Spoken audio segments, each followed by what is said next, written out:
Hello, ladies and gentlemen. We have a great show today. This is gonna be so great. But first, sharing is caring, folks. Please make sure anybody that comes in, go ahead, find us on Facebook, find us on YouTube, share it out. See, look, I got it going on my phone apocalypse there. After you've done your sharing, please feel free to come back, join us. I am Pickles Propotamus. I am here with my incredible co-star, MaryLynn Bass, and we have an incredible guest today, Miss Katie McVay, and I'm very excited for her. We're going to have an absolute blast. So they're burning my rock down. Hello, good sir. Yeah, let me bring up my chat. Hello. And yesterday was kind of a big day for me too. So we're going to talk a little bit about that. Miss MaryLynn, what do you got going on today? Other than work, pretty much just trying to make sure, that has to happen. Yep. Work sucks. It does. But hey, it pays the bills and it gets us to do what we got to do. So That's right. Somebody's got to dance that pole. Yep. You know? It's going to be you. I've gotten pretty good at it. So what do you know about our guest?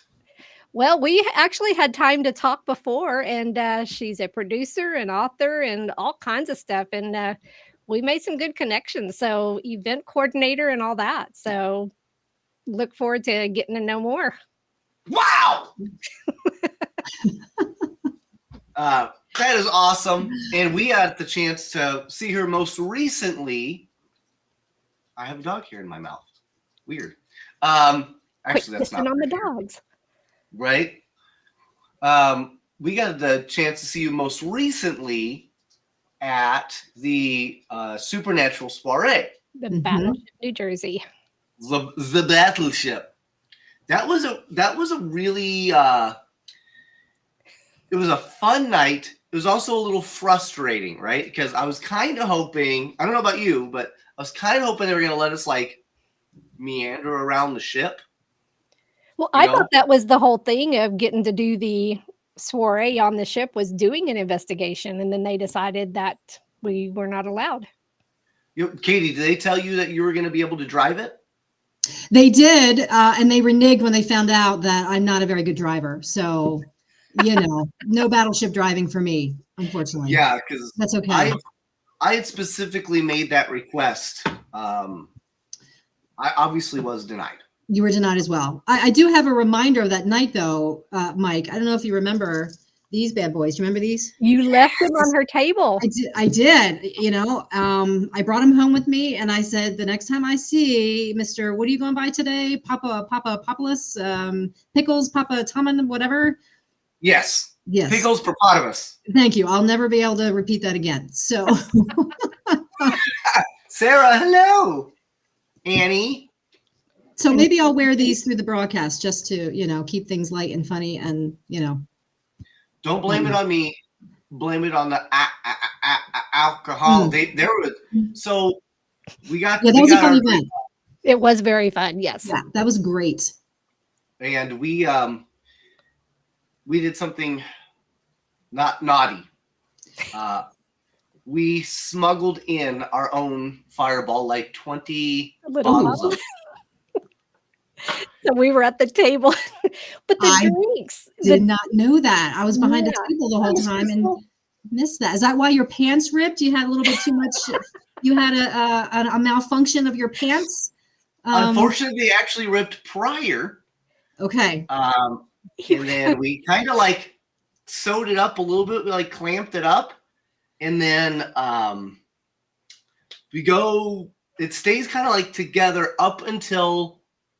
I think we get on board and like I just make like one like movement like this, and that's it. The whole thing everything gave out. Everything gave out. So you were talking is walking behind him. You can see everybody looking down. It looked like he has a ball sack hanging out his butt.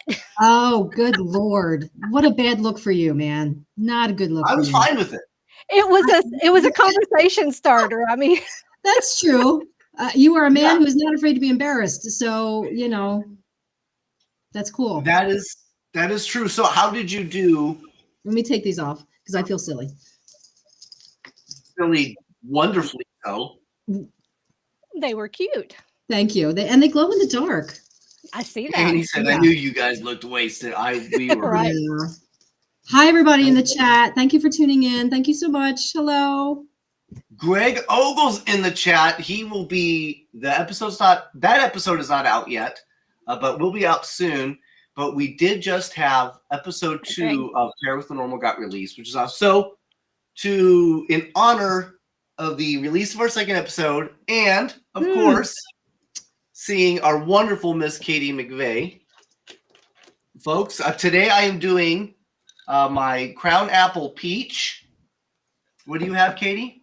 I have a history lesson behind it, but it is Yingling's Hershey Chocolate Porter.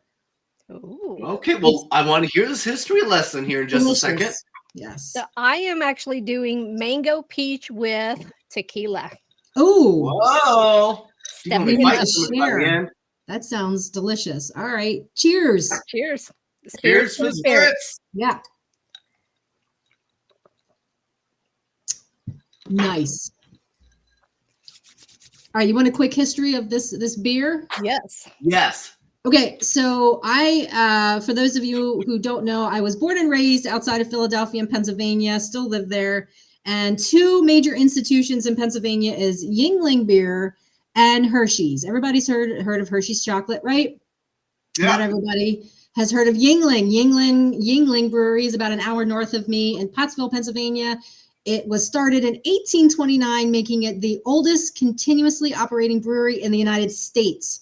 So wow. Pennsylvania has that unique distinction of having the oldest brewery. So I'm proud of that. So in honor of the special occasion of us hanging out tonight, I'm drinking that. And this is infused with Hershey's chocolate, and it's delicious. Cheers.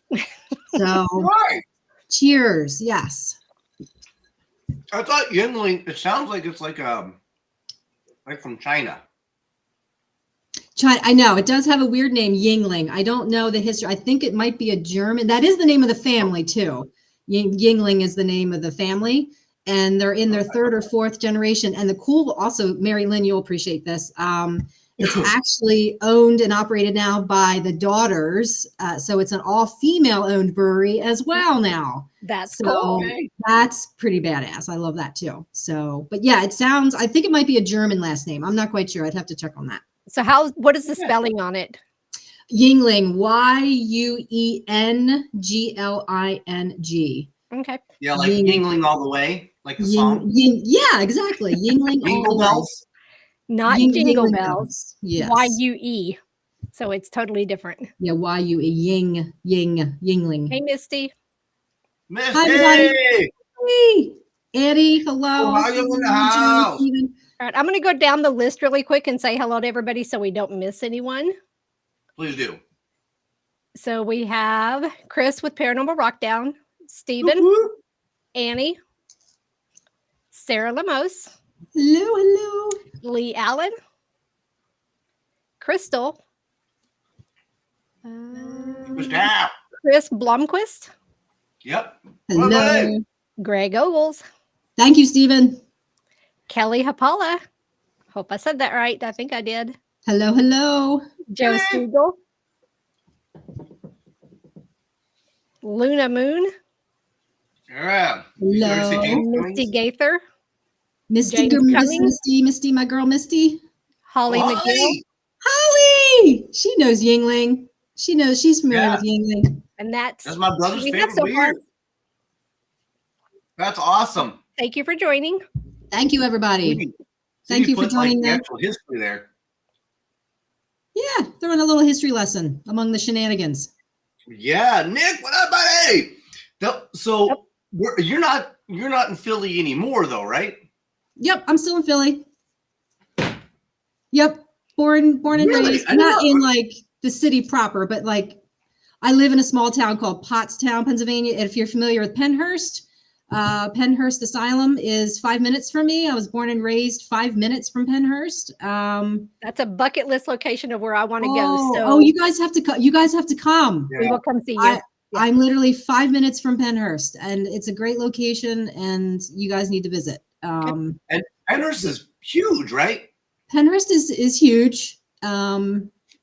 And I actually know some of the good folks who work there and maintain that building, the facility managers and stuff. And it's a great location.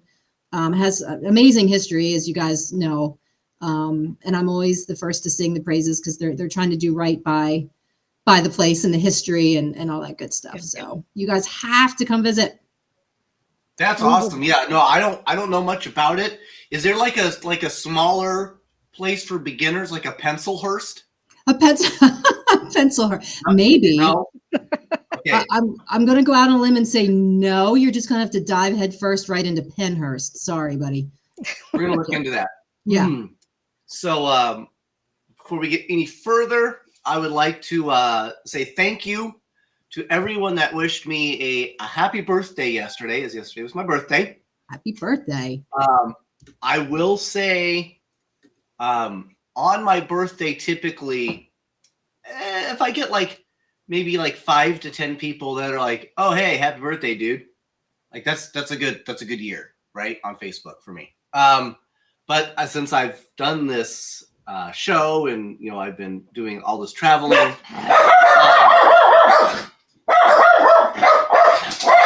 Sorry, my dog's going crazy. Stop, weirdos. They're weirdos. I had over 150 people.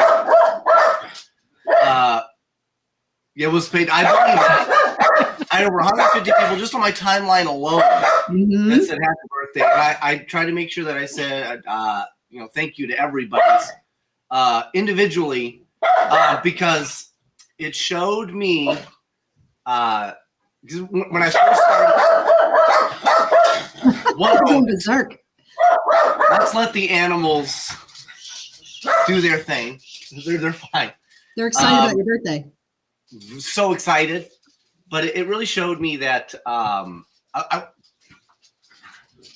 that when I started this, I wasn't sure how accepted myself or comedy in general was going to be, because it's not something that you would normally associate with the paranormal. Yeah, sure. Which I think which is kind of strange because I think everyone, you talk to anyone that does it, they're always joking around prior, right?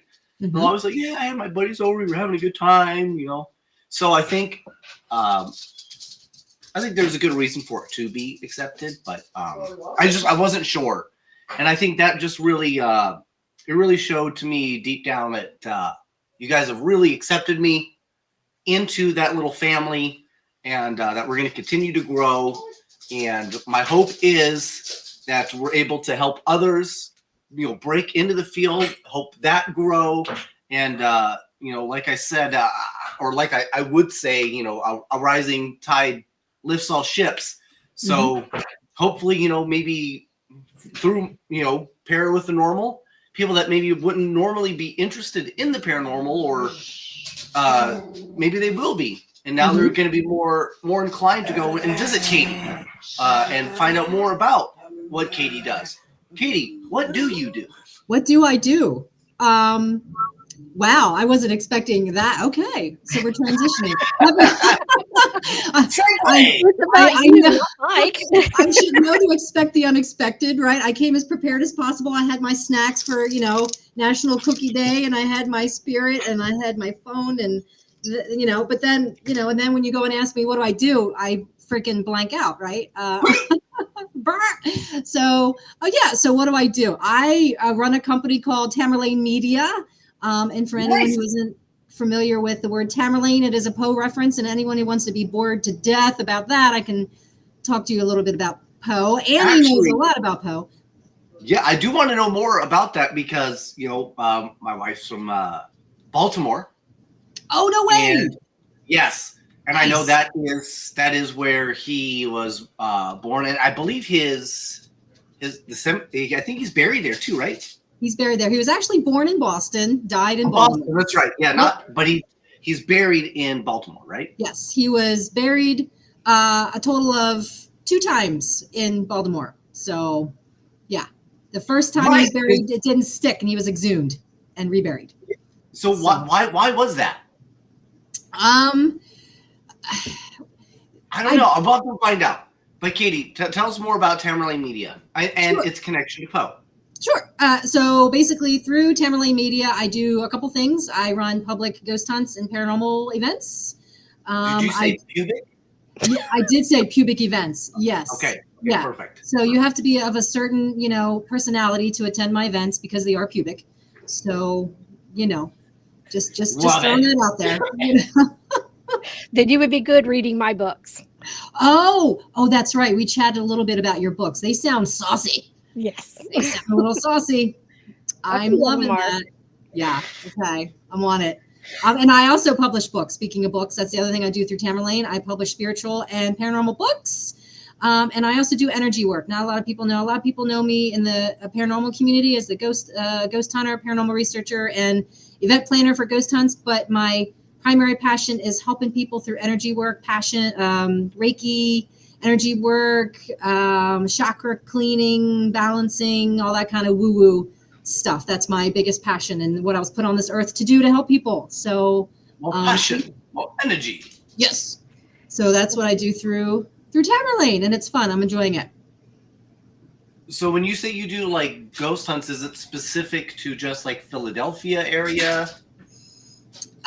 This might be a good segue, MaryLynn, but so yeah. So because you're gonna get a shocker too in a minute here, Mr. Pickles. So yes, to answer your question, yes, because I'm in Philadelphia, most of my events are in the Philly area. I did an event last year. No, not last year. It's still 2024. Holy crap. In Chambersburg, Pennsylvania, which is a little farther west.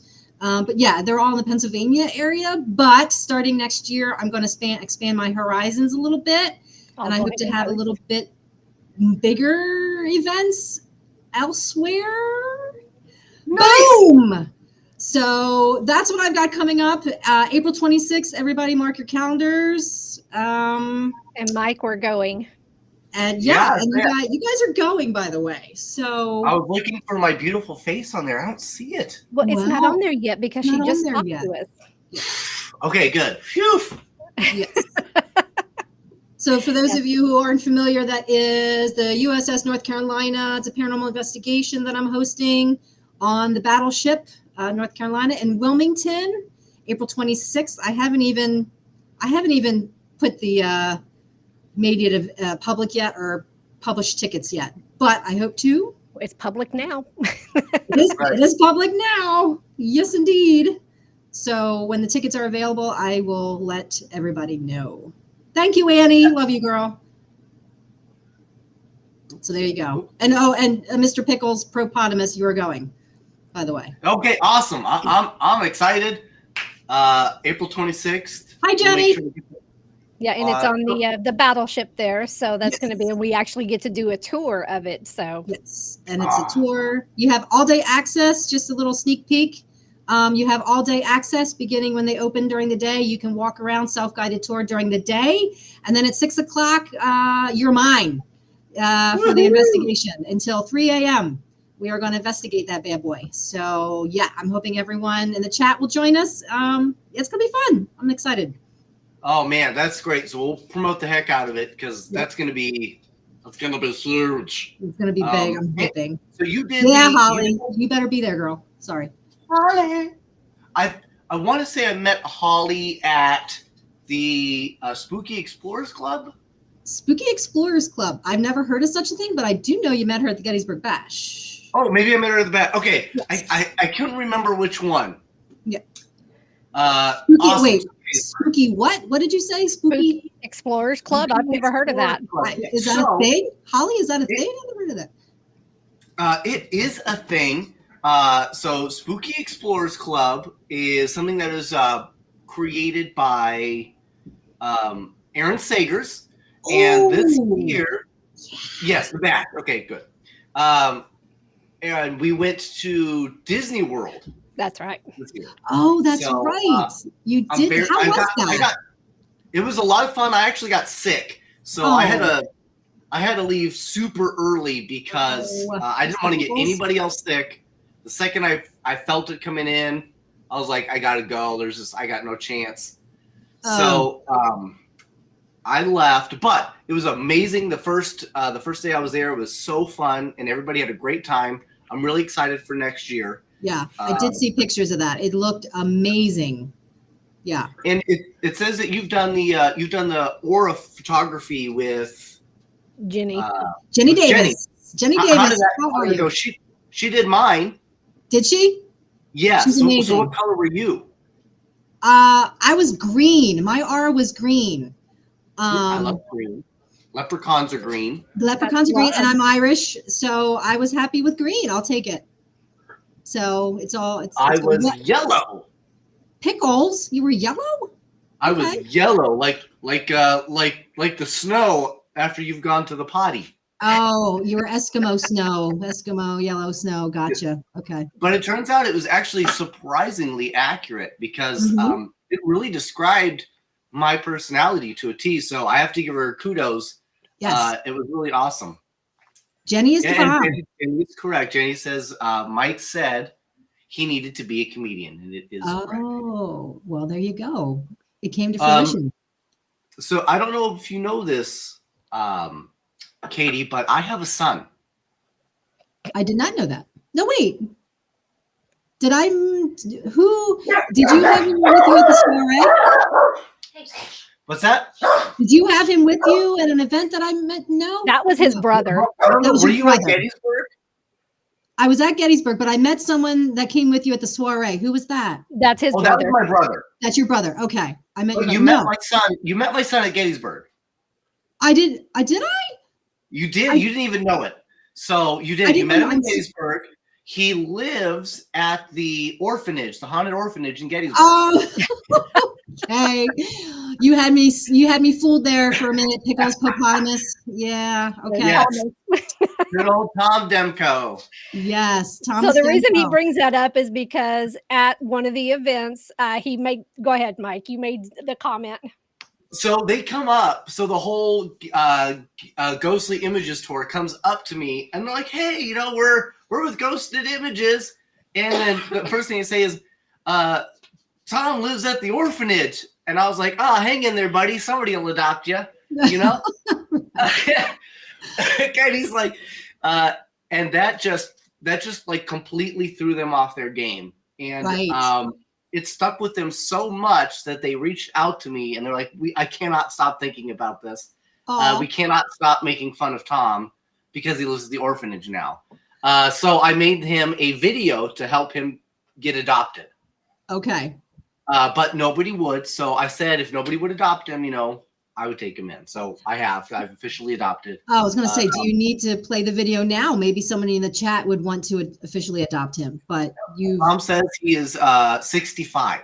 Okay. 65 now. So just yes, and I talked about that. I said, he's older, but look, hey, he's already got a driver's license. right. He's got AARP membership. You can get discounts at IHOP. Okay, who doesn't want that?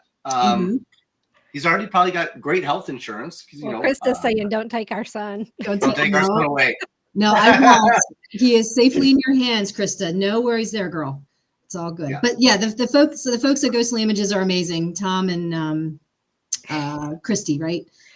Yeah, they're amazing folks. So He said his teeth are good. Right? Yeah. So would that kind of make me his grandmother, because it's almost like I'm a motherly figure for you on the Auntie. show? Auntie. oh, Okay.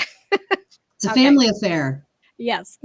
Yes. I like Bree it. Thornton says, "Katie, Hello, Bree. we're Hello, okay everybody in with the chat. with you being late." And yeah, Christina. So here we are. What are you drinking again? Pickles Hippopotamus. What are you drinking? I am drinking Crown Royal Peach. Crown Peach. Nice.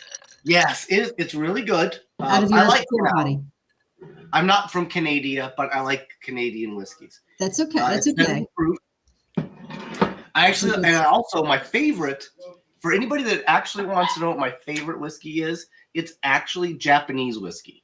Oh, okay. Yeah. There's a one company in particular called Hibiki, and it is, I think it's actually owned by Suntory, but it is phenomenal. It is the best whiskey you could ever have. So they're not really regulated on how much alcohol they put in, are they? Yes. They are? Okay. Yes, yes. I'm not sure about in Japan, but if they sell it overseas, they have to have the proper labeling. So I would I'm challenge you. So I'm actually drinking, it's a mango peach with tequila. Did you guys plan that? You're both drinking something peachy. Did Nope. you plan that? It just happens. Just a coinky dink? It Okay. does. So it's funny because when we're traveling, it's like we get on the same schedule with everything, even on our pee breaks. Your pee and poop breaks, you're on the same pee and poop schedule. Yep. Yeah. Absolutely. It's crazy. That's funny. I've heard that happens to people when they get close and, they start to share energy. They get on the same schedule. Yeah. So, Well, what's funny is when Mike and I first started doing this, we had never worked together. He had never done an investigation or anything. So us filming, that was my first time filming as well. So us doing that investigation was the first time for us to work together. Oh, that's awesome. So it hasn't been the first almost and a second year. episodes are literally less than 24 hours apart that we filmed. So, I mean, that's about as raw as you can get as far as my adventure into it. And then after the second episode, that's when, the wheels fall off the training ship. wheels came off. Yep. The gloves come off and it gets nuts and we just have a blast. So I'm really excited. I just watched the second episode, by the way, right before I came on. Yay. Can I say where it is or should I not say where it is? Yorktown Hospital in Texas, right? Yes. It's on my bucket list. I have not been. It's on my bucket list. And that episode was amazing, guys. Well, thank you. Really We cool. are actually going back there this weekend. Are you? Yes. To investigate, have some fun. We're going to go with another group. Nice. If you look, if you really pay attention, or you don't really need to pay attention that hard, but it's the rain and the lightning are so severe when we get there that the entire bottom floor is completely flooded. Oh. So we actually couldn't get to the bottom floor. We couldn't get to the basement, and we couldn't go upstairs because the rain was so bad. There was literally a waterfall inside the building. That's insane. Yeah, like that's all you could hear too was just water rushing through. Yeah, I know the opening scene, I'll ruin it, but the opening scene, you guys are dashing through a downpour of water to get to the front door of the damn place. So and that's pretty much like it was at the Black Swan Inn as well. So the same storm was the night before. It just continued throughout the day. And it just followed us. Yep. That's crazy. Yeah, that's a theme on your show is just water. Well, I think the first 5 shows that we filmed, it was raining. Really? Yeah.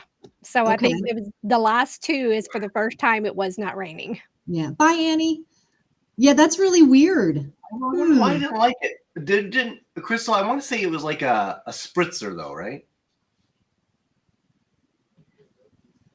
Oh yes. Did she give you Malibu and pineapple? Oh, Malibu pineapple is good, but I think it was a spritzer.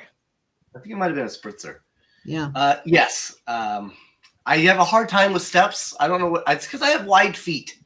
Yeah, I noticed you stumbled up the steps, and I'm like, were you drinking in the van there, or what? He stumbles just walking down the street, so you can't say it's just the steps. Are you accident prone? I just think it's my wide. I have wide feet. I finally went and I bought. For the first time, I've just admitted to the fact that I don't have dainty feet. So I went and I actually bought a wide fit shoe for the first time, and it's delightful. It's delightful?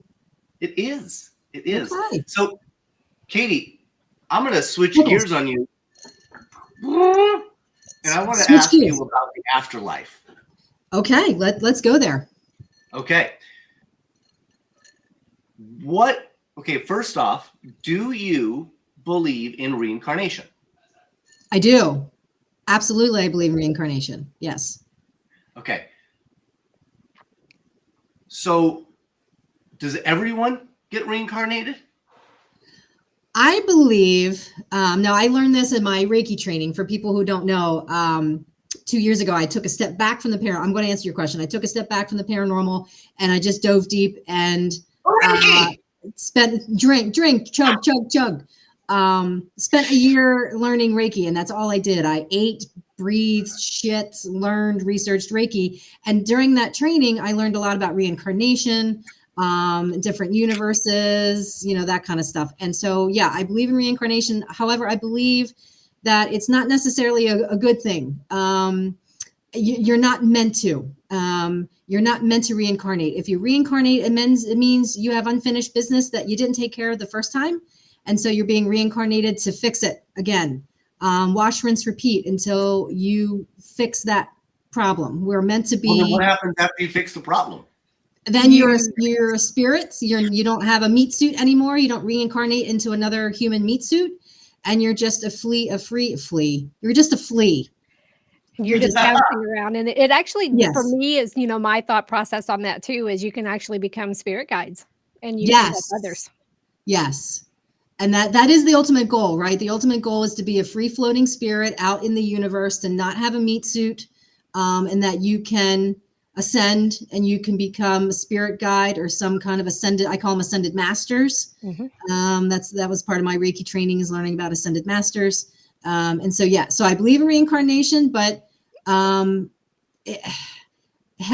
can be, being earthbound can be hell, right? So it's not necessarily the end goal. The end goal is to really shed our meat suit and to be free and clear of that, and to be free floating out in space and not to reincarnate. But I do believe in reincarnation. So yeah. So what about, well, before I ask the next question, we do have a question here. How should she prepare for her past life regression? Oh, okay. Dokalax. Dokalax. She's not trying to shit her. She will after, though. I will, Bree, I will tell you, during past life regression, and it's it is energy. That is energy work. Like Reiki is energy work. Tarot is energy work.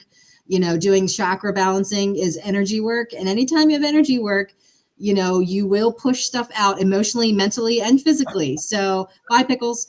So you will, shed whatever needs to be shed, even during a past life regression. So Bree, be prepared that not to make light of it or make fun of what we're talking about, but yeah, you will, purge. Yes. You will purge after. I do all the same stuff that you do. I'm also a Reiki master. I do the chakra healing and all that good stuff. So we're on the same page.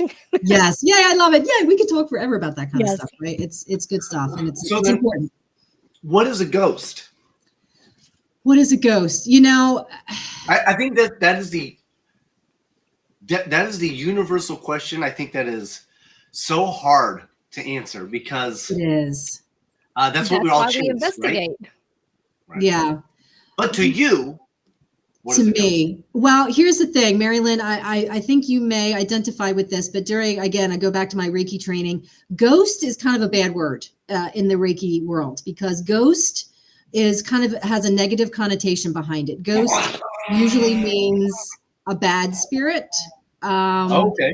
You're earthbound and you're not meant to be, in Reiki, you're supposed to be, like I said, this meat suitless person, spirit out in the universe. And so a ghost has a negative connotation in, the kind of the woo-woo world, in my personal experience. So when I tell people that I'm a ghost hunter or a paranormal investigator, they kind of, they're like, oh gosh, you do that? You subject yourself to. Doesn't that scare you? Yeah, doesn't that scare you? Are you afraid of attachments? Aren't you afraid of going home with something following you home? I'll throw a word out there, MaryLynn will identify as a light worker, as a star seed. Aren't you afraid of, getting attachments and all the good stuff? And I'm like, well, if you protect yourself properly, it's not a problem. But again, to answer your question, ghost, I don't know. I don't really have a definition of ghost. I think spirit for me has a little bit higher connotation to it. I think spirit encompasses lots of different things, and ghost to me has one definition and spirit has lots of definitions. I don't know if that really answers the question, but. Okay. Well, I think that's pretty interesting that you bring that up, because I talk about this because in my very short time, I've started to piece things together to try to make things, I guess, make sense to me. So I'm not saying that this is true. I'm not saying that I am the, Nostradamus or Einstein of the paranormal field, but This is one of my hypotheses. Okay. Hypothesize. Let's hear it. So, and I usually start it by asking if you have a pet. So do you have a pet right now? Do I have a pet right now? I do not have a pet. Okay. I have plants. Do you remember the last pet you had? Yes, the last pet I had was a very long time ago when I was a child. I had a pet dog. Okay. Do you remember your dog's name? Pong. Pong. Okay. Pong. He had a sister named Ping. Ping Pong. Ping pong. Ping Pong. That's cute. Yes. His name is Pong. So, okay, that's phenomenal. So if you believe in reincarnation, do you remember any of your past lives? Yeah, I've had several past life regressions done over the past 2 years. And if Bree is still listening, you're in for a treat. It's very illuminating. And it depends on who you go to. There are people, practitioners who will regress you, and you encounter your own past lives and you experience it for yourself, which is what I prefer. I go to practitioners that do that. But then there are other practitioners who will see the past lives for you, and they would you like to share one? Past life, yeah. So I had a past life once when I was a Roma gypsy, from like the Romanian, and I don't know the time period. I forget. I was a Roma gypsy, and I had this book of knowledge, right? That was passed down to me from my grandmother to my mother to me, and it had a lot of sacred knowledge in it. And a lot of people don't know that, the gypsies in Romania and that area, Bulgaria, they were persecuted. They were seen as witches, witchcraft, and all that good stuff. And so in a past life, I was a Roma gypsy who was pretty much, I wasn't executed or killed, but I was, belittled, and I was excommunicated from the community I lived in because I was considered a witch, and I had all the sacred knowledge that was considered kind of witchcrafty at the time. So that was one pretty profound past life that I remember. That's awesome. So, yeah. And I think that's a great example. And you've already mentioned how you had this book of knowledge, but you can't remember what was actually in it, right? I don't. And I think having past life, and I don't know your experience if you've ever had them, but past life regressions for me are kind of like peeling back onions, layers. You don't always get all the answers the first time. So no, I saw the world I lived in, my family, I saw what I looked like, and I actually was holding the book in my hand, but I kind of came out, woke up before I saw. What are the odds in that life that you probably had some form of pet as well? I probably did. Yeah. I'm interested to know where you're going with the whole pet questioning. So yeah, I'm sure. Yeah. Please tell me more about that. But you obviously don't know the pet, which means you don't know their name. No. Now, and I bring this up because a pet, to me, next to somebody who is very, very, very, very close to you, is probably the most tragic thing to lose. So what I mean by that is it has such a high value emotional impact when you get it, when you're around it, and then when you lose it. A pet probably means the most to somebody right now. I bet you there's every person in this chat who's had a pet, and I'm almost guaranteed most of them have. You've probably broke down in tears when they passed. Absolutely. I have. Yeah. We all have, right? Something so emotionally valuable to you, but you cannot remember who that was in any other life. Right. Yeah, that's a good point. I have a reasoning for that. Okay. I believe that I theorize that when you pass, you could potentially shed your past life like a snake sheds a skin. Okay. Or if you want to look at it from a different perspective, you shit it out. Okay. Leaving behind the carcass or the remains, okay, or the skin of the snake to stay intact for everyone else it was connected to. Okay. Right? because it's not valuable to you anymore. It's more valuable to the people that are still around. Right. Right? Because a psychic, ask any psychic. They can talk to your grandma, your grandpa, your great-grandma, your great-grandpa. Well, guess what? They've probably been reincarnated at this point. Mm-hmm. Why on earth would they all be sticking around for all of us? Because then that completely shuts down the idea of reincarnation. Mm-hmm. Right? Right. So how can you have both? So I believe you as a being have the ability to basically shed it off and set it here and say, okay, well, this is now fully autonomous, programmed to interact with everything that it's been associated with. Okay. That's what it does now. And when does that happen, though? When does that happen? When you shed upon death? Okay. I believe that happens upon death. Okay. Because when you shed your body, you shed all the spiritual weight that comes with it. Yes. However, I do believe that just like a snake, little pieces of skin can stay stuck. Yes. And those are the memories and the deja vu that you go through. Yes. That's how you become a prodigy at 11 playing the piano. That's how you have memories of being a Roma gypsy. They're just these little pieces from lives you've left behind. Mm-hmm. Right. So it is still technically you, but you'll never know your entire history because you've left it behind. Right. It's there. It's not with you now. Mm-hmm. That's my hypothesis. I'm not saying it's true. That's just the way that I've tried to come up with my own reasoning for why things are the way they are.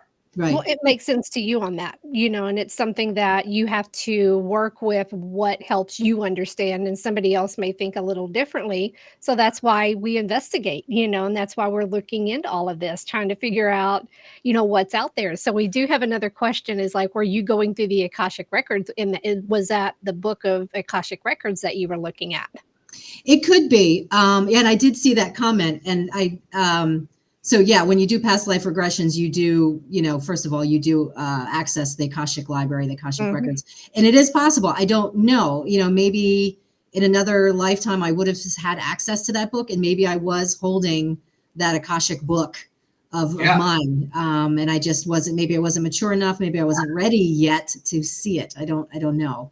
But yeah, that is a good hypothesis. So yeah, and I like your theory, Mike. It makes a lot of sense, that leaving pieces of ourselves behind, and shedding things. But I also think that another component of that is that when we are, again, this is part of my Reiki training, when we are originally born as the first time spirit ever. We are born from source, universe, whatever you want to call it, and we come down to earth for the very first I forget where I was going with that comment. When we come down to earth for the very first time, I forget where I was going with that. Why did I just totally flew? I guess I wasn't meant to say it because I completely forget what the hell I was going to say. Well, I'll continue until you can figure that out. But what I will say is, for example, at the creation of society, let's go back to Egypt, right? So, Mike, before you get into that, yes, I would like to answer Bree's question. How long does one session take? As far as that, it really depends on the person and how deep you're wanting to go. Because I've had them to where they do them for 30 minutes, and I've had another session where they wanted to go even deeper, and it goes 2 hours. That's a lot. Yeah. How deep? More than 10 inches, you could hurt yourself. So just be. That is true. I knew you were going to go there at some point, Pickles. So yeah, wouldn't be a show without Pickles saying something like that. It's true. Yeah, I agree. I agree, MaryLynn. It all kind of depends. And I also agree. Oh, I know where I was going. Thank you. Thank you. So where I was going with my original comment, which then circles back around to what MaryLynn said, that when we come down to earth for the very first time, I just lost it again, but that's okay. The time frame, it could be 30 minutes to 2 hours. It's just. Yeah, it depends. You have a soul contract. So if you want to take it one step further, we can talk about soul contracts. That when you come down from source for the very first time, you have a soul contract for everything that you're meant to do in that current lifetime. You're supposed to meet this person. You're supposed to marry this person. You're supposed to have this job. You're supposed to, do this, that, and the other thing. And so you have soul contracts with everything that you do in life. A used soul salesman somewhere? There could be, but I think that your consciousness is smart enough to override that used car salesman and say, no way, Jose. I'm not. Because if you're saying a contract, so who's providing the contract? You agree to it. So the universe. So who are you agreeing with? Yourself. The universe. In the universe. It's why on earth would I want to contract myself? Well, that's the whole thing is a lot of people, because they have the lessons that they want to learn. So they agree to that contract. It may not be everything that they want in there, but it's something that they agree to that first contract, and they have to continue that until they learn that lesson. Right. And that's to where you may agree with this. But from my analogy is you continue to reincarnate and come back until you've learned those lessons, until you become more spiritual, and then you can decide to move on. So until you reach that spirituality, you're going to keep returning. Right. Like you contract HIV. I get it now. Pretty much. Yes. Yeah. You contract a disease, and you just, But so I mean, I do think, well, I don't know. See, the idea of a contract to me means that you could have decided to not sign, right? And yes, absolutely. it's your choice. Yes, it's but your choice. That's things I don't think you do. I don't think there's a choice. I think if you're here, you're not here by choice. Okay. Right? Now, that doesn't mean that you still don't sign a contract, but the contract could be less of a contract and more of a stipulation, right? But see, the first time you come in, that is when you have the choice to sign or not. After that is when you don't have the choice. I don't think that's true either. And I think this comment can sum it up in a way too. Yeah, there's a good chance that you could easily be forced here too, right? Because and this brings me to where I talked about Egypt. Do you know what the total population of the world was back in ancient Egypt? Right around a billion. A billion? Yeah, right around a billion people on the planet at that time. Okay. So currently, right now, we have 8 billion. Right. Heading towards the 9 part, right? Mm-hmm. So where did all those extra souls come from? Right? So, universe. Right, but it's not where you're just, it's not like people are driving by going, oh, that place looks nice. I think that looks like a good golf destination. Because one, you have to have the bodies, right, to inhabit, right? So that takes time, right? So, and then you can't always predict when a body's going to be available. Unless you're trying to tell me that now we have a waiting line, right? Are we taking numbers now, right? So, or is it something to where it's something that is being cultivated where you're already being held and something can grab you and say, okay.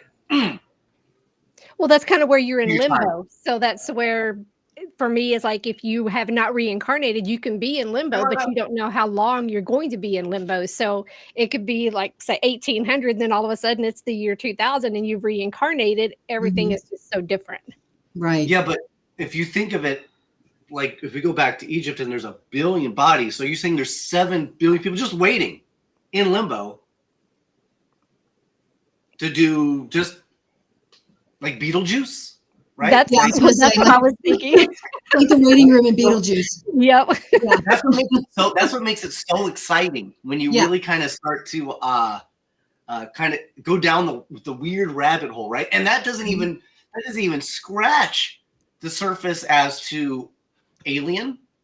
Like for example, let's say I think aliens exist. There's no reason for them not to.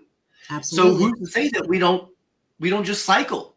Who's to say that right now, MaryLynn, you're a human, but your next life you could be a bleeblorp on Zarnax 9. Could be, or else I could come back as a dog, or Right. It's not always necessarily coming in as a human. You could experience something different. Yeah. I'm reading the notes in the chat, and I'm loving what's going on over there. Yeah, that's why I'm trying to get them up as they come through. Yeah, I love the conversation going on. Yeah, Mike, it's an interesting conversation, and you're right. Like if we You mean to tell me 8 billion people, or is that what we're at now? So 8 billion people have willingly said, yeah, let's go down to Earth, Right. and overpopulated this little round rock. Why the hell would 8 billion people decide to do that? And so then that opens up the question of, not all of us are, some of us are just going through, none of us are all awakened. You know what I mean? Not all of us are Right. here on a spiritual path. Some of That's us are true. just humans, just going through the daily grind, Going through work, the motions. going through the motions, and then we freaking die. You know, not all of us here have huger missions here on Earth, and hence maybe why we have 8 billion people, because people just keep procreating and overpopulating. Maybe What up, that's big dude? so. That's Mike, true.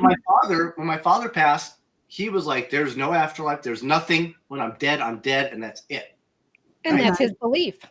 that's his Right, belief. and I think that can also, how much does belief contribute? Because as a spiritual being, I think the thing that we have that is our greatest superpower, really, at that point, is belief.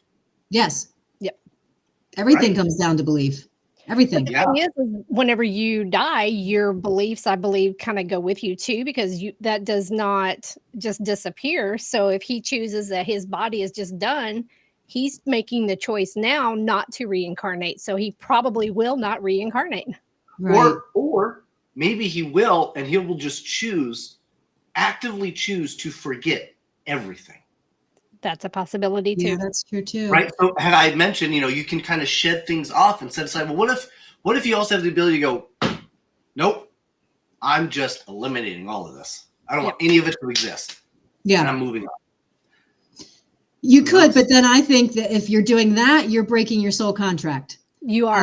And that is possible. If what you, happens when you break a soul contract? Yeah, that could be dangerous. Maybe that's how you wind up with a soul patch. Yeah, that's how you end up with the soul patch. Yes, that is eternal damnation. That's is to have a soul patch because you broke your soul contract. But so my question to you, Mike, then is, since your father didn't believe in the afterlife, does that mean, if you don't mind talking about it, does that mean he hasn't visited you? You don't feel him? You know what I mean? I personally haven't felt my dad. Okay. But has he come through at all? And I've never tried to pull him through or try to help you with it. No, so my wife feels him often. Really? But she says she feels him often. And I was also told by Sarah that my dad does hang around, and that my dad was sorry about a lot of things, and that he was proud. So, but he hasn't spoken to me or been seen by me directly. Okay. But I find that even more interesting, though, that he didn't believe in the afterlife, but he's still coming through to other people. But not me. But our relationship was unique. Okay. So maybe that's why. Kate, oh my gosh. Kate, I don't know how much you know about my past life, this life. So my mom, love her to death. She married my dad. They were together for all of 2 years. My dad and my mom divorced. My dad had a cocaine problem. He had a severe alcohol problem, and he basically hit the road. Okay. When I turned 12, my mom, she just was emotionally struggling, with her own identity and things at the time. So she wound up leaving Vegas. I live in Vegas, and she moved to Florida temporarily. And during that time, she pulled me out of school. I was in 6th grade, and she said, "Mike, here's the book for 7th grade, and I broke up with Emil, so you can't stay there. Good luck." And I said, "Okay, you do you, I'll do me." In fact, Stevie Lappin, who's in the chat, I actually wound up staying with him for several months. Right after that, I was actually who I stayed with right off the bat. But I eventually left, and Stevie can even attest to this too. They were, I love them; they're great. But I've never been a big drug person, and drugs were definitely an issue there. And I kind of was like, okay, well, I'm going to just kind of do my own thing because Mhm. why not? Right. And Right. so I took the test. I never once cracked that book, and Stevie can attest to that. I never once opened that book. And I went and I had to take the test for the home study test, right? And you have to do, and it's not just, they don't just test you on the 6th grade, they test you on like everything. It's like a 6-hour test. You finish the test. After that, they basically they mail you your stuff and they pull you into a room and they talk to you about your results. And I had come back with collegiate level in everything but math. Okay. So I said, okay, well, school is not an issue for me. So I don't need that right now to survive. I need other things to survive. So I got a job at a church, and my mom would eventually come back into the picture, and I would live with her off and on. And I made maybe like, if I made $5 for the week, that was a good week. I had the clothes on my back. I had a pair of rollerblades, and I handed out flyers all around town. That's what I did. Yeah. Sometimes you didn't eat. Sometimes you did. Sometimes I That's stayed with why my mom. he has all the snacks around all the time. Yeah. Right. Yeah, That it's actually like a mental It is. thing for me. Yeah. Yeah. Okay. So I have to have them, right? Because I ate a lot of questionable foods when I was younger, and I don't want to do that anymore. Like I won't eat leftovers. Nope. I refuse. I really refuse. Okay. He won't even eat pizza if it's sitting for a couple hours. He won't touch it. Okay. It's true. So that's true. So that's an energetic block that you have. Yeah. Okay. Got it. So so that's when I turned 16. My dad had come back into my life to take care of my grandparents. My grandparents passed away. At the time, I was living with my mother on 28th Street, and we lived in a studio. So there was no room. It was just one room with like the kitchen in it, and a toilet. Inefficiency. Okay. Yeah. Yep. And I slept on the ground, which was just concrete with like a layer of carpet, but no. Yeah, Trevor says definitely won't eat leftovers. That is very true, Trevor. Interesting. Okay. So when my grandparents died, my dad was like, "Hey, they're got a free room. You want a room?" I was like, "Sure, that sounds great." I quit the church that I was working at. I worked there for 2.5 years at this point, and I decided that I wanted to get a real job. So I moved in with my dad, and I went up to Hobbytown, USA, which they sell RC cars, Dungeons and Dragons, things like that. And I said, hire me. They said no. So I started cleaning their store, and that went on for about 2.5 months. They would find me, kick me out, and then I would come back the very next day until they did eventually hire me, and I worked there for 3 years. So, but that's kind of like my launch into life. And I learned from a very young age that nobody is responsible for you but you. Right. And I think that's, to me, I guess, so it made it difficult for me because I never went to church. So, and I think when people think of things paranormally or spiritually, they immediately think of things from church. Even though I worked for a church, it wasn't that kind of a church, right? It wasn't like the church you go and you worship and you praise Jeebus or whatever. So it was just different, right? So it was quite an experience to go from that and then come into this and start to kind of learn about what the paranormal was, because I had no clue. Right. Well, first of all, thank you for sharing that story. I didn't know any of that, so thank you for that. And a million different things I could ask you about that. And my first comment would be that, going back to what we were talking about earlier, that you had a soul contract to go through all those hardships. Sure. Maybe, but to me it wasn't. But so that's what's so interesting. To me, it wasn't a hardship. I had no clue. To me, it was totally normal. Okay. I loved my life. I loved it. I loved every second of it, and I wouldn't change it for anything. I had no clue that what I was going through was not normal. It was abnormal at all. That anything was wrong. Yeah. Because to me, I looked around and I was the happy one. Okay. right? Interesting. Okay. Everybody I else mean, miserable. Yeah, you'd ask, Stevie Lappin. I've known Stevie since I was 2 years old. He'll tell you I don't have an angry bone in my body. I just don't. Right. I've just never been mean. I'm not an angry person. I've always been the happy one. It's weird. So I didn't realize that anything was wrong until later in life when people started to tell me about their woes. My mom didn't buy me an iPod. I'm like, Right. Okay.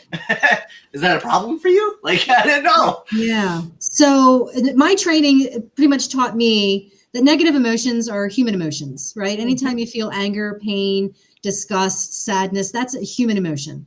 Sure. Spirits are neutral. They're all, I hate to say love and light, but they are. So the fact that you, Mike, didn't experience, you had an abnormal, what most people would consider an abnormal childhood or a traumatic childhood, but you didn't see it that I way. get it now. Yeah. Yeah. Now you see that, but at the time you were still love and light. And even now, when you tell that story, you definitely feel like it seems like you've resolved whatever issues you have with your past. So that tells me that you are a higher being. You had a soul contract to go through that life.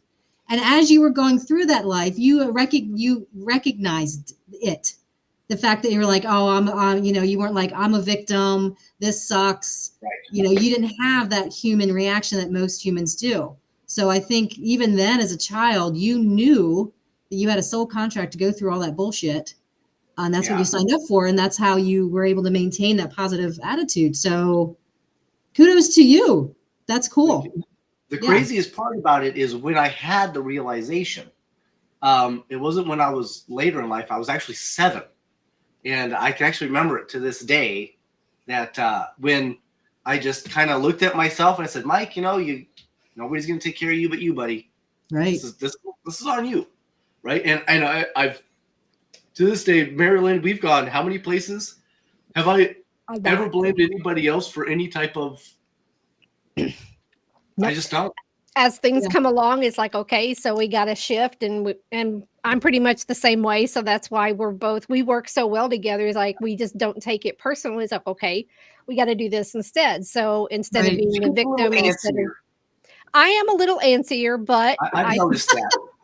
I noticed that with Gold Rush. Gold Rush was a good indicator when Poopy hits the fan, she kind of panics, okay, but she does pull herself together in time. Yes. But my panic was because I was doing 3 different jobs at one time. Semantics. You were investigating, and as we talked about before we went live, you were firing somebody while on the road. Driving down the road and pretty much.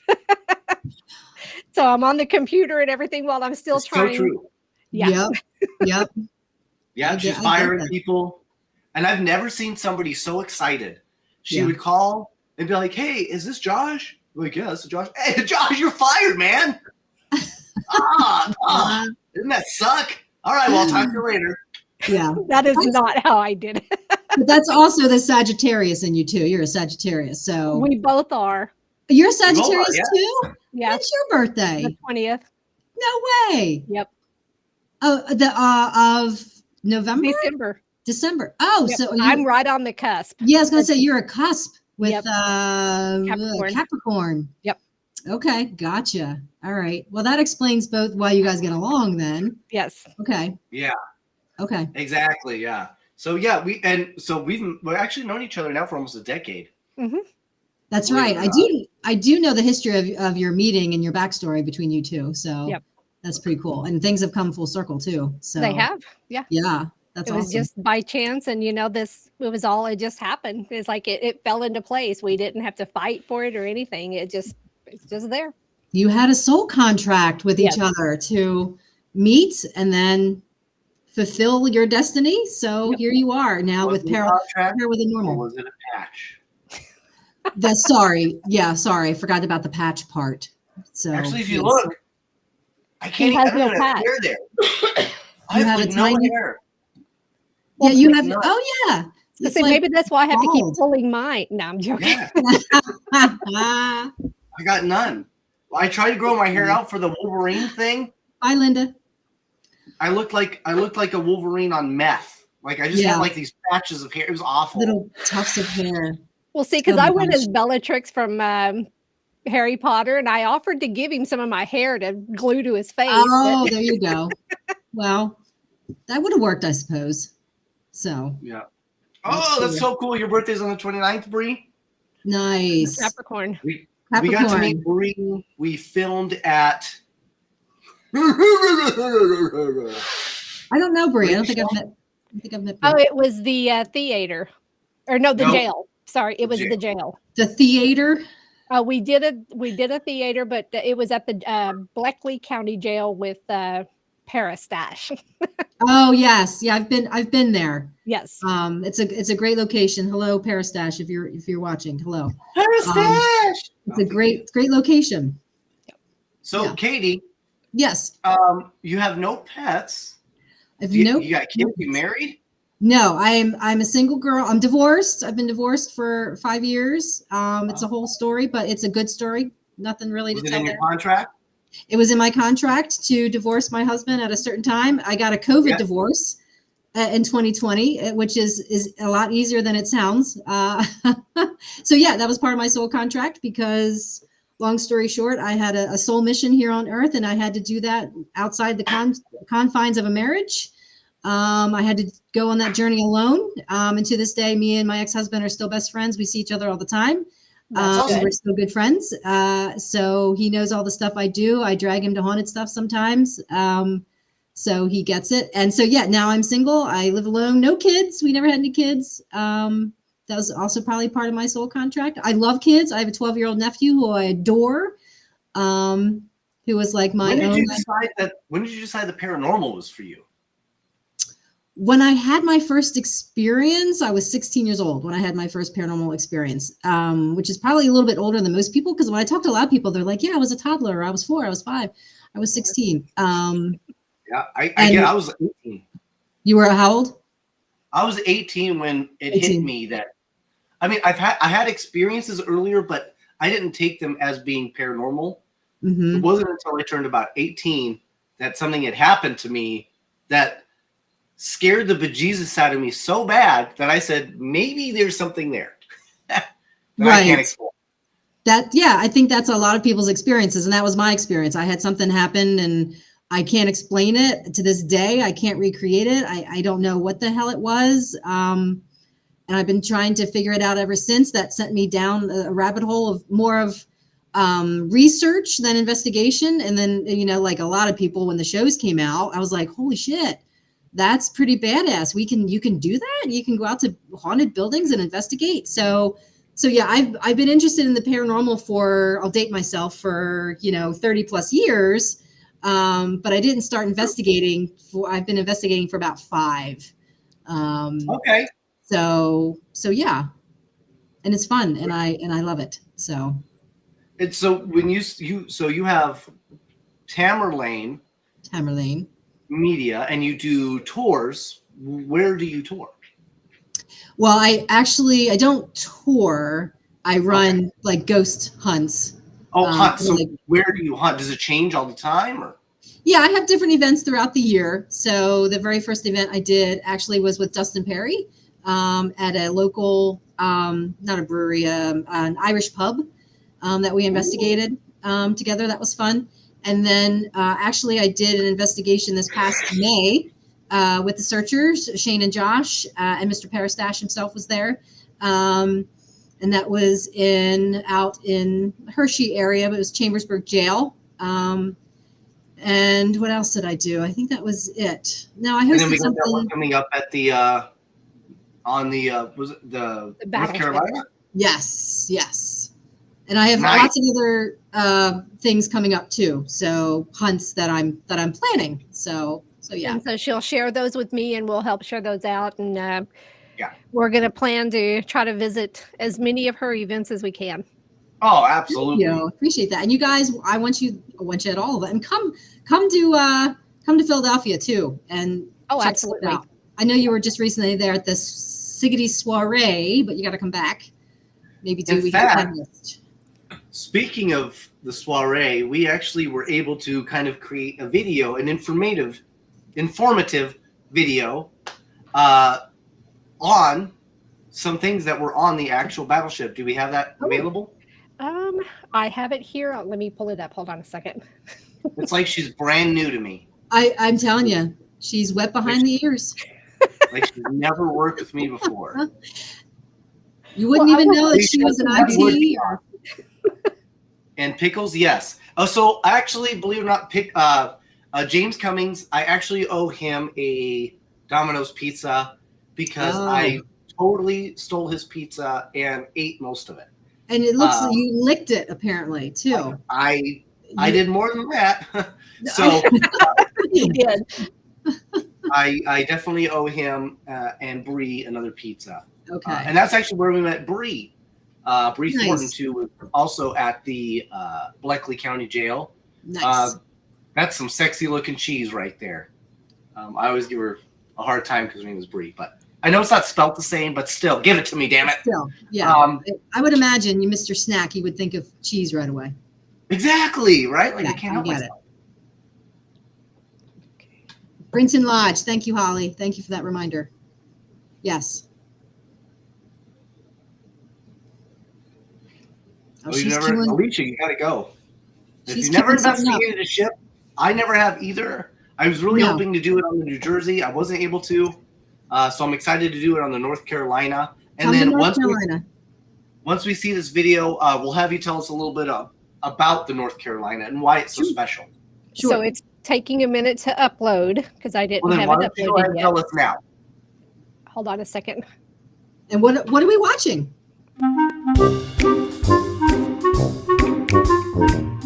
Enjoy.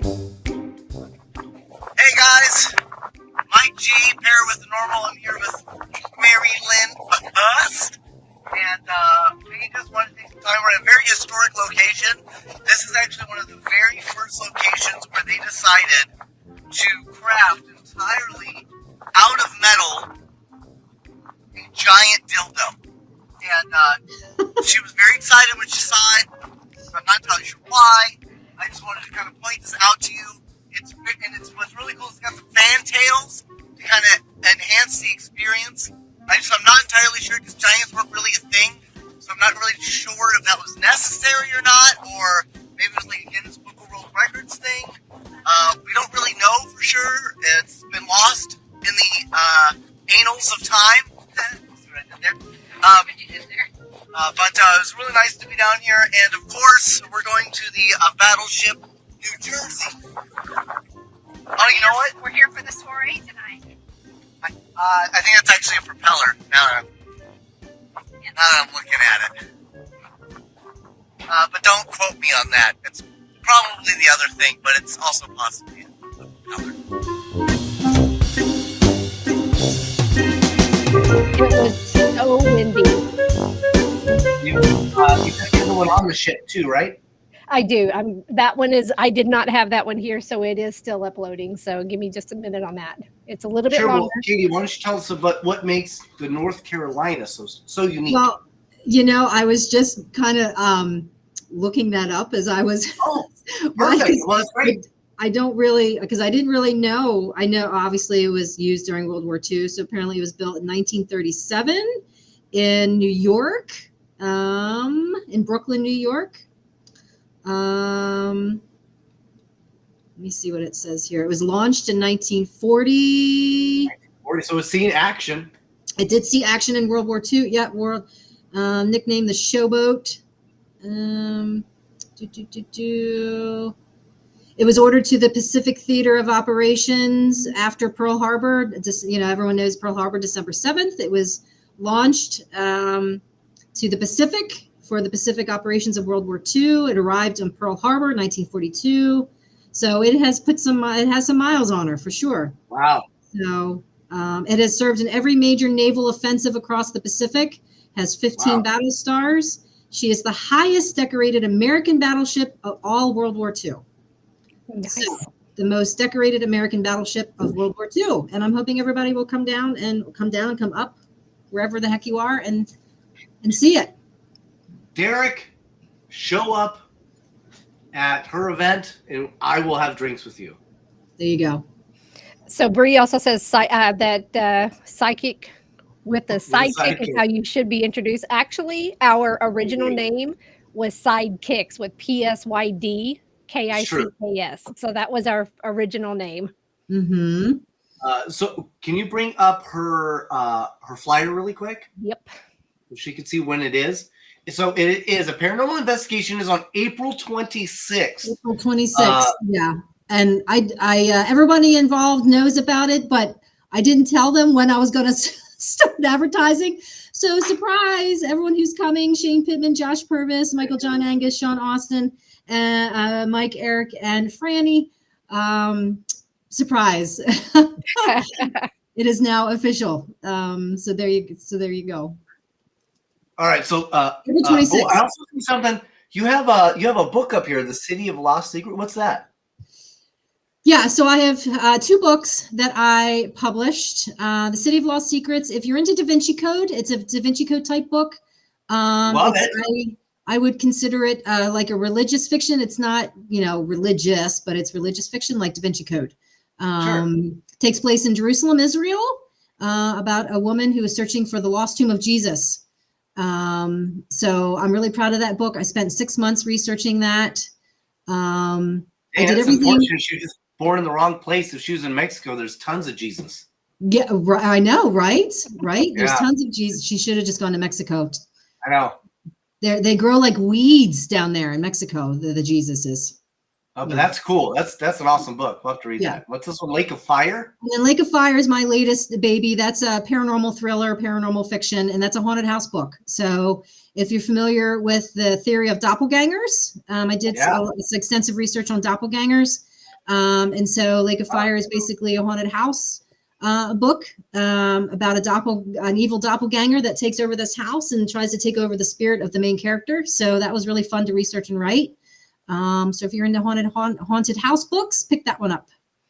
Hey, Todd. Now I want to write a story about like a group that's like an actual gang of doppelgangers. So it could be like the doppelgangers. Doppelgang. Oh, I like the play on words there. Yeah. Thanks, Holly. Holly's read it. Lake of Fire is a great read. I love it. Thank you. Yeah, I'm proud of that one. And I like your whole theory of a gang of doppels. Yes. I'm on board with that. Have you written a book, Pickles? You're the only one here. Have I written a book? Yeah. So irony abounds. I personally have not, as I do not have the organizational skills in my brain to make that happen. However, I have the creative ability to do it. So what I do now is I call and I tell MaryLynn my ideas, and then she writes them down for me. Gotcha. So I'm actually in the process of what I'm doing is I will write it up as a screenplay because that's how I see it in my mind. And then I will send it to MaryLynn, and she is turning that into a novel for us. Yep. Gotcha. So you're utilizing a ghost writer pretty much. Yes. But you're right. But not really, because your writer is MaryLynn and she's not a ghost. So Right. Gotcha. So we're collaborating. That's awesome. I love to hear that. Yeah. Okay. Wow. All right, you ready to watch this video? Yeah. Cue it up, girl.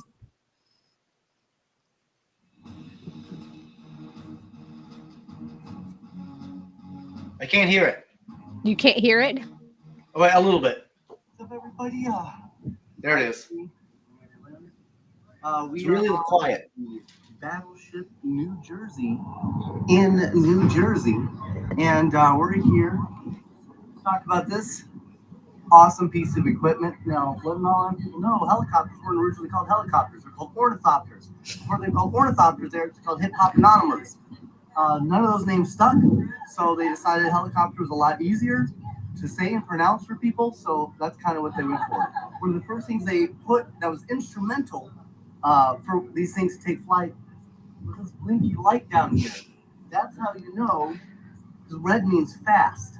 So that's how you know that this is a fast piece of machinery, because the light was on. I thought red means stop. And what about Ferraris? It's on the tail light. but Ferraris are red. That's the red color. And red means fast, right? And you see a red light and you're going through the intersection, what do? You punch it. I stop. You You should, punch it. because it means you gotta go a lot faster, Okay. right? So that's what that means. So the other thing here is this incredible nose. Now, what they would do with this nose, like on most aircraft, this is where they would put a lot of the instrumentation, like computers and things like that. However, it's not necessary on a helicopter. So they would actually store this with provisions, MREs, donuts, other types of snack foods, snack-like materials, so you could make your own type of snack foods. Like maybe like uncooked pasta. That way you put a little bit of hot water in, but you need a place to store the uncooked pasta. That would be right in here. And he would tell us, don't push, you'll break off the pasta, right? So that's really important. So we'll come around here, and as he says, please don't touch the aircraft, which I just did. So I broke the law. That's fine. They know me here. I'm very famous. So next, rescue. You'll notice here it says rescue. So what happens a lot of times, the pilots would get stuck inside the helicopter, and nobody could figure out how to get them out. Well, now there's a sign, hey, rescue me here. This is where I'm stuck. Pull the lever, let me out, dude. So that was kind of what that was for. So it's really important. And here's another thing a lot of people don't know. Helicopters also, they drove everywhere. You didn't just fly a helicopter, you drove them. You could drive them on the city streets. That's why the blades go in like this. So you can take them down the road. Maybe you want to go to a McDonald's drive-through. You land, and you still got to go to the drive-through, so they put wheels. See, look, there's wheels. The wheels are so you could continue to drive. Mike, these are not roadworthy. Oh, look at that. That's real rubber. That is real rubber, That's but real it's not rubber. roadworthy. What do you mean it's not roadworthy? There's 4 wheels. 1, 2, 3, 4. Look, 5 wheels. That's 1 more wheel than a car. Right? Wow. Right? The information we're getting today. Incredible. Next is this beware of blasts. So you might immediately think that would have something to do with the engines. It's not. It actually has to do with the methane fuel. So if you got too close, you lit a smoke, it would go up like a fart in an elevator, right? So you had to be careful. It's very important to be careful around these things. So the other thing I want to point out that you might not know is they had to make sure that they knew that this was for the Navy, because there were a bunch of different branches of the military. Unfortunately, the Army folk couldn't read well. Okay, so they had to make sure that it was really big. Okay, really big Navy. Hey, don't get on this one. It's not yours. It's the Navy's. Okay, very important there. Okay. Next, there's a bunch of letters and numbers. That's all gibberish. It meant nothing. They just did that to confuse the enemy, right? They think it was something incredible. It wasn't. The other thing I would really like to point out is this right here. So the reason why they use these incredible colors was their ode to McDonald's, because they would take them through the drive-through, right? So you want to be able to match the colors and say, hey, we belong, okay? We love you guys. Give us a free Big Mac. So is that how they came to this project? Yes, it was from this. The arches, so the helicopter could sit between the arches, right? So also they could What about the red light? also means fast. In case you weren't looking down, you're looking up. Oh, hey, that thing's going fast. Very important. And now we know. And knowing is half the battle. Go, Joe.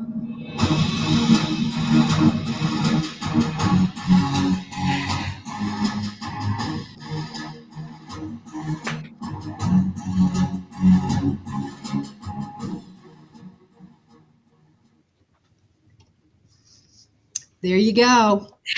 I'm just out here educating folks. The true use of a helicopter defined by Mr. Pickles Propotamus.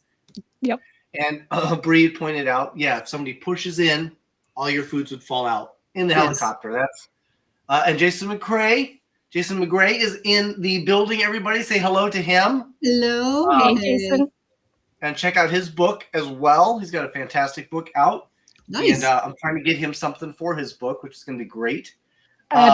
James, you don't know that he doesn't. That's right. Yeah, don't make assumptions, sir. And we have no need to find out. So you can Right. just keep that to yourself. That is very true. Right. Let's see here. You would be thinking about Mike, and you know what? You wouldn't be alone. Okay, You wouldn't be alone. Let's see here. It's the snacks that smile back. Yes, that's right. So, Katie, Michael, how would one find you? how would one find me? Well, you can find me on my website, tamerlanemedia.com.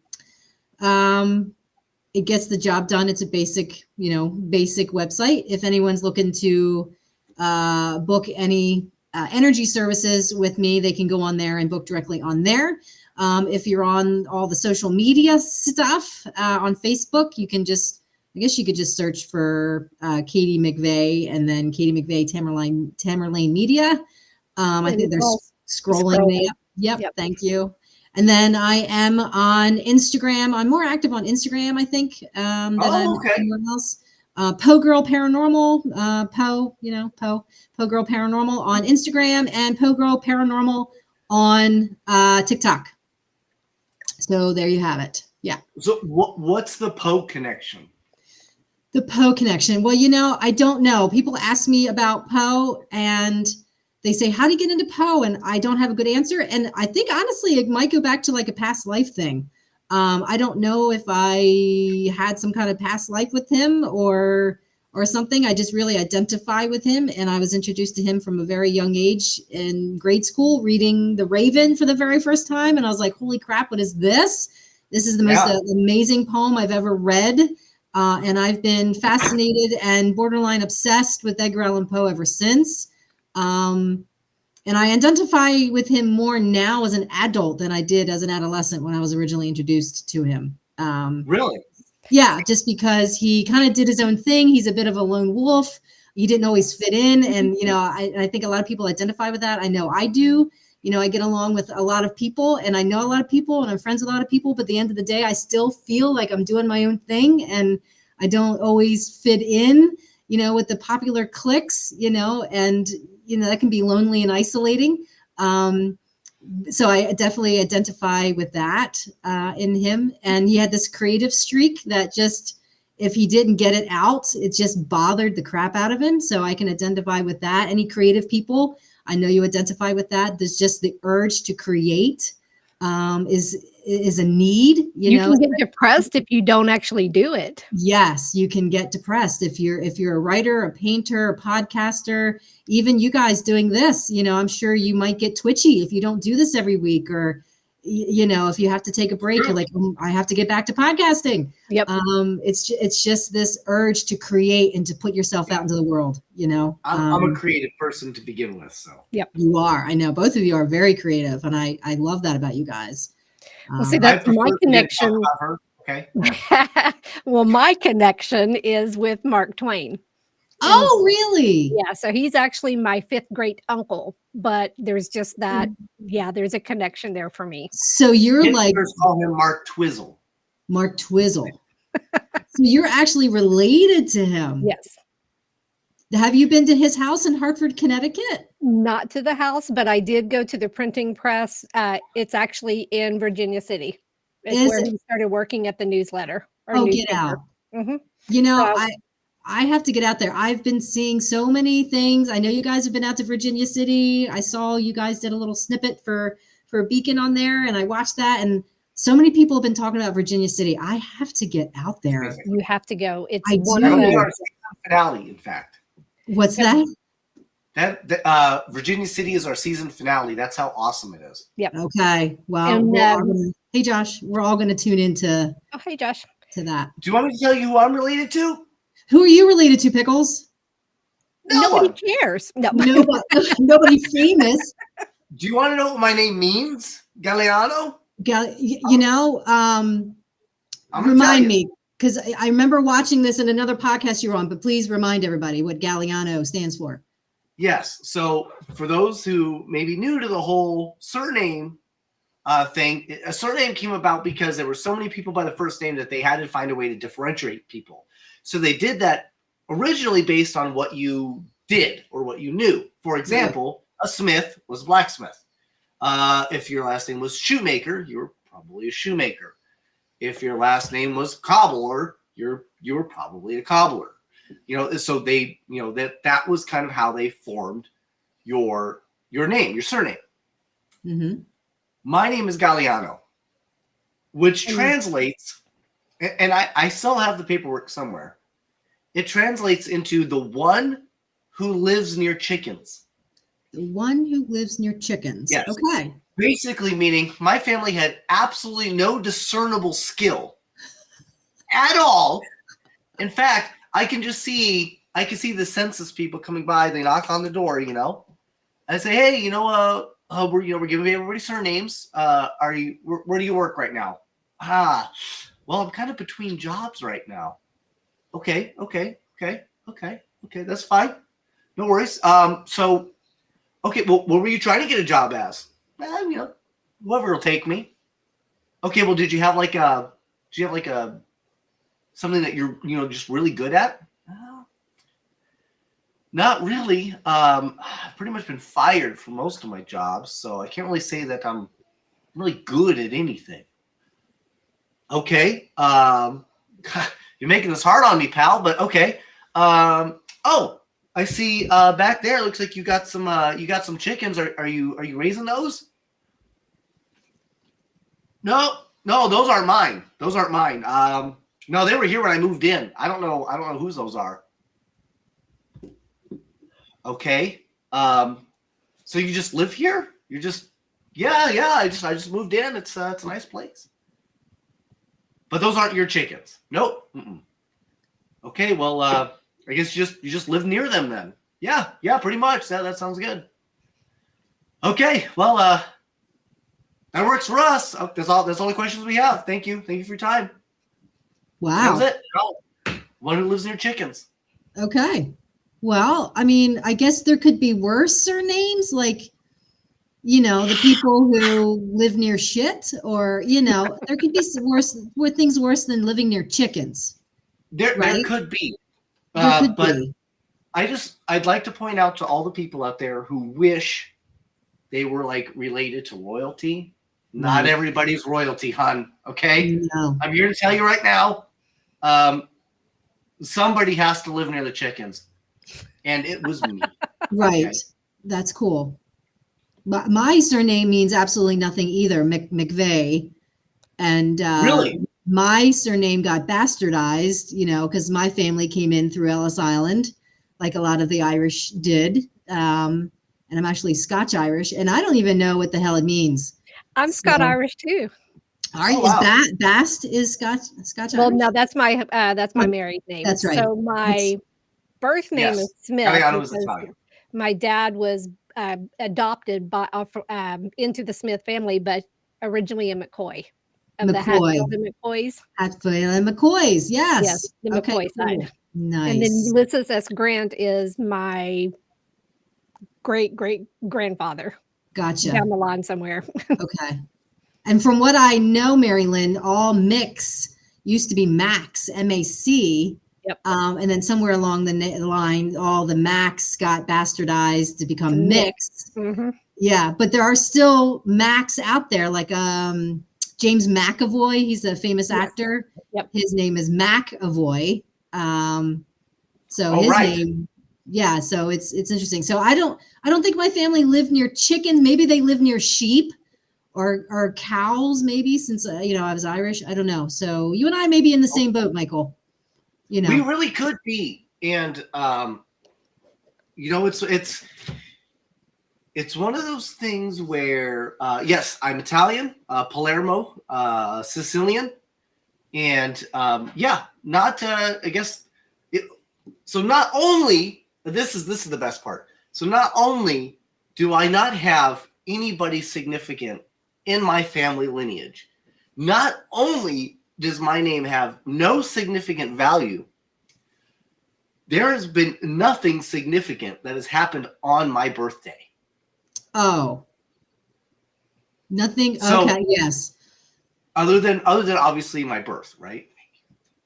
But nothing significant happened. But are you the type that looks up to see what other famous people are born on the same day as you? I know you've done that. Everybody does that. Yes. Really? Yes. So on top of that, I did decide to look at what famous event had happened on my birthday. It took me all the way back to like the early 1900s, like 1900s, when a school teacher in England went like completely postal and killed like 20 kids. Oh, yay. Yeah. So, yeah. So, so some people get all the riches when it comes to their family lineage, and if so, enjoy it and know that for every person, for every prince, somebody has to be a pauper. Yeah, you're welcome. And or a serial killer. So also, you're welcome. I am. All my family's from Wisconsin, and I am a Sagittarius. And for those who don't know, Ed Gein, Wisconsin. John Wayne Gacy, Wisconsin. Jeffrey Dahmer, Wisconsin. Okay, there's something to that. I think 2 out of those 3 were actually either were Sagittarius. Okay. Yes. That's interesting. See, that's what you should write a book about, right? That would be easy for you to research since you already have a lot of that knowledge, right? Who knows? I have that's interesting. Well, I would read that book. So all the Irish people in the chat, yay. Right? Yay. Yeah. So Lil Baby, the rapper, has the same birthday as you. See? I said famous people. Little Baby. I've never heard of Little Baby. Me neither. Nobody has. I live under a music rock. I don't know. Little Baby. I am a order of that pizza. Nice. Oh, I like that. Yeah, now that would be fun, right? That could be fun. That would sell well, I think. Probably. Yeah. I would. Yeah. Is it made by serial killers, or it's a book of serial killers? I would say about serial killers. You could have like John Wayne Gacy dressed up as a clown. Okay, and you have a lot of red in it. You could have like Jeffrey Dahmer holding like severed wieners. Yeah. In his hands. Ted Bundy, looking all handsome, breaking out of jail. Ed Gein. He could be trying on some like skin pants, right? With a skin lampshade on his head, maybe. I don't know. That's scary, but I would buy and totally color in that book, and I would take joy in it. So maybe on go wrong. Yeah. We may take Josh's idea and collaborate on it. Pair with a normal coloring book of serial killers. There you go. Oh, and by the way, there is on Beacon TV, a quick little plug, the Manson. Not that he wasn't exactly a serial killer, but there is a documentary about him. If anyone's interested. Speaking of serial killers. Music. Yeah, music of Manson or something like that. I watched that one last week. That's amazing. Who knew? Right. He had humble beginnings as a wannabe musician. That's pretty badass. So. Did he really? I didn't know that. Yeah, you need to hop onto the Beacon TV and watch something other than your own damn show, Pickles. Right. And no, I'm just kidding. Gotta promote. Right. Streambeacontv.com. Right. Yeah. Right. Use code Paranorm 10. Yeah. Oh, and I have a bone to pick with you guys. So when did your podcast switch from pair with a normal to pair with an abnormal? Because I saw that and I'm like, when did that happen and how did that happen? About 2 months ago. Wow, that long ago. It was Sidekicks Paranormal, and then we had Pair with a Normal show, and trying to explain that to folk became so technically difficult that we just were like, let's just kind of blend them together. So we turned it into Pair with an Abnormal, the Pair with a Normal podcast. Gotcha. So that's kind of where that came about. And that was literally within the last month and a half. Yeah, almost 2 months. Gotcha. Okay. Yeah, I did notice that Sidekicks thing kind of faded out of public, so. It's still there because we're considered the Sidekick Paranormal team. Right. Yeah. So it's still there in the background because we got the website and everything's based on it. So we just kind of expanded. And so Pair with the Normal is and pair it with an abnormal is where we're going with it. So Gotcha. Okay. All right. Serial Killer Culture is out now on Stream Beacon, so we'll have to check that out. Yes. Yeah, I And did see that. I episode gotta watch two. that. Yeah. And you said you've already watched it? You already watched episode 2?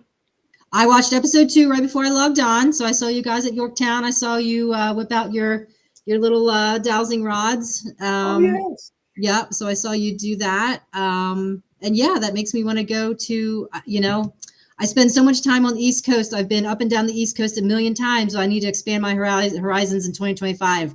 So I'm going to get out to the Midwest a little bit more next year. I want to get down to the Texas area and the South. you come to Texas, let me know, because that's where I'm at. Yes, I know. What part of Texas are you? Where are you? Dallas, Fort Worth. I'm south of Fort Worth. Gotcha. Okay. Well, About you may. 2.5 hours from San Antonio. Gotcha. I need to get to that part. I've laid over in Houston on route somewhere else, but I've laid over in El Paso, farther west. I have been to Texas. I've been to El Paso and up into New Mexico, and but I haven't been to Eastern Texas, of all things. I've been to Western Texas and El Paso before I've been to Eastern Texas. What the hell's wrong with me? Right. And Roswell. I made a trip to Roswell. Anyone interested in UFOs? And what's going on with UFOs? I'm seeing UFOs all over Facebook. What did I miss? Don't know, but that was our next adventure. We want to get into, go investigate aliens. Yeah, Yes. You need to do that. You've been squatching now, so you've been ghost hunting. You did a squatching thing, right? Yes. You did. Yeah. Now you need to go get anally probed, Pickles. That's what he's looking for. I know. Oh, yeah. I know. He's looking for a deep probing. I know. I'm ready. I'm ready. You're not going to scare me off, aliens. No, you actually seem a little bit too excited about that. So I'm a little concerned. It's all good. Fair.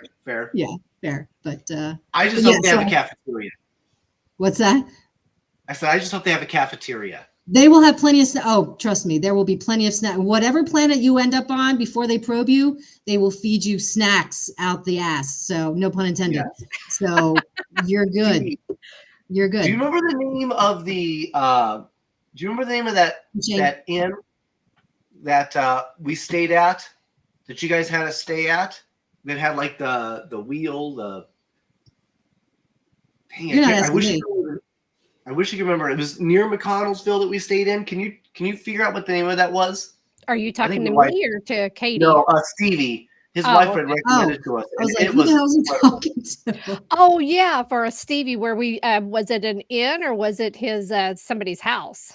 No, not even there. This was the very first gold rush that we did. I actually rented out the entire building. Okay. And it was, that place was crazy. Definitely a lot of activity and a lot of fun. And it's like right off of a river, and it's got like one of those wheels, like a river wheel. Okay. What an incredible place, but I don't remember what it was. That's the problem when you start traveling around the country so much. It's kind of a shame. Yep. You've been to so many places, they all start to blend together, and then you feel bad. You're like, wait, where the hell was that? Where was that? Yeah, it's terrible, but yeah. So It's a Bree, good when you problem. come to Texas, just let me know and we'll get together. Heck yeah. And have you ever been to Wisconsin? Me? No, I'm going to Wisconsin for the first time. I'm sponsoring the Paranormal Rockdown at Broadhead. We are. Yep. Broadhead, yeah. So I'm sponsoring that event, and that's going to be my first time in Wisconsin.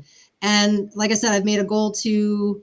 I've been into the Midwest. I've been to Fort Wayne, Indiana. I've been into Ohio a bunch of times, but I haven't been too much in other places in the Midwest. So yeah, I am going to Wisconsin for my first time, your homeland, Mr. Pickles. So I'm excited, and I think you guys are going to be there. So I'm going to see you guys there. If I don't see you before, I'll see you It's gonna before. be awesome. See you before. Yeah, gonna so I'm be excited about that. Yeah. So no, first time in Wisconsin, and I'm glad it's in July. Let me tell you, because I I'm used to cannot do cold. cold. No, I mean I'm used to cold weather in Philly. We get cold and snow, and we're right on the Atlantic Ocean, so we get the ocean effect snow, and it's terrible. But I've heard those Midwest winters are even more brutal. So Yeah, they're heinous. yeah.